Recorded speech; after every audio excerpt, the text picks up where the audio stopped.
I was in Egypt growing up, and we fell in love. But because he was Muslim and I'm Christian, we could not get married. So we separated and we both went, started our own lives. But then he found me 25 years later when I had just divorced my first husband, who was a narcissist. And we got married.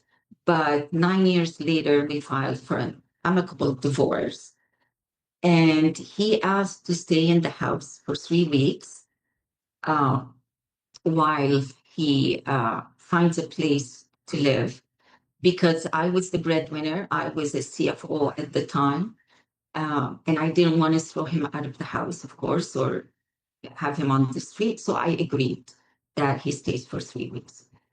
And it didn't take long until I started feeling aches and pains throughout my whole body.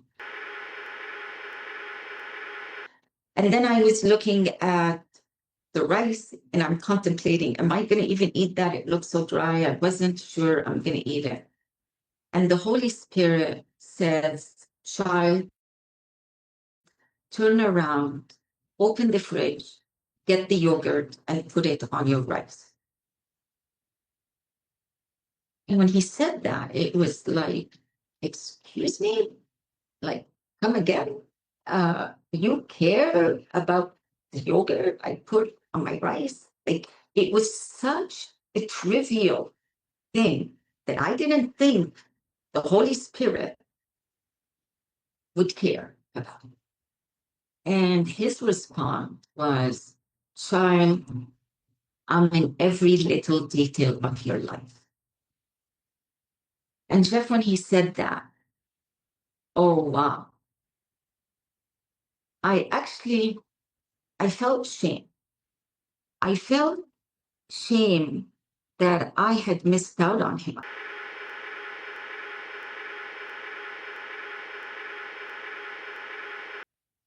was just wondering. And then he broke the news to me. And he said, child, it's not your brother. It is you. And when he said that, I was not ready to hear that.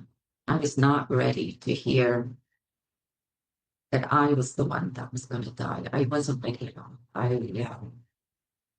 My heart got so heavy. My heart got so heavy. All I can think about was my daughter who's going to wake up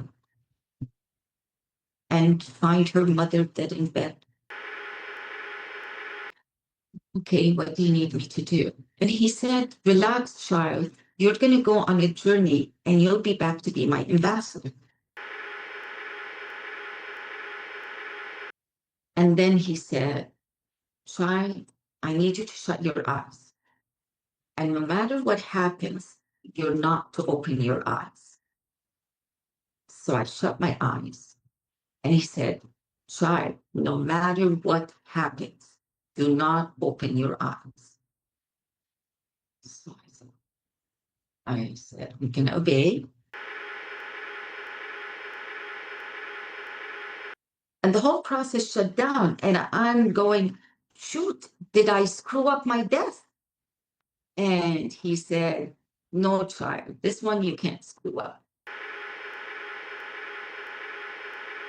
And I was relaxed and just lying there. And then he said, the next step, child, is an annoyance. Remember, only an annoyance. And I said, okay. He said, only an annoyance, child. And as he was saying that, I felt a whoosh of pain just coming down my body, but mainly on my legs that I remember the most pain. And it was excruciating pain. But he kept saying, it's an annoyance, child. It's an annoyance. It will pass. And as he's saying that, I am concentrating on what he's saying, and it's making me endure the pain. I couldn't feel from my head to my toes anything. And then I asked him, I said, am I paralyzed?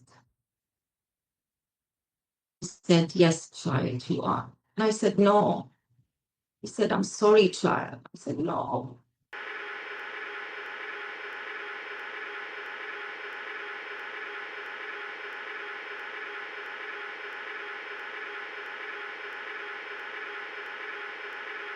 My body's in shock, and I see a vision next to my face.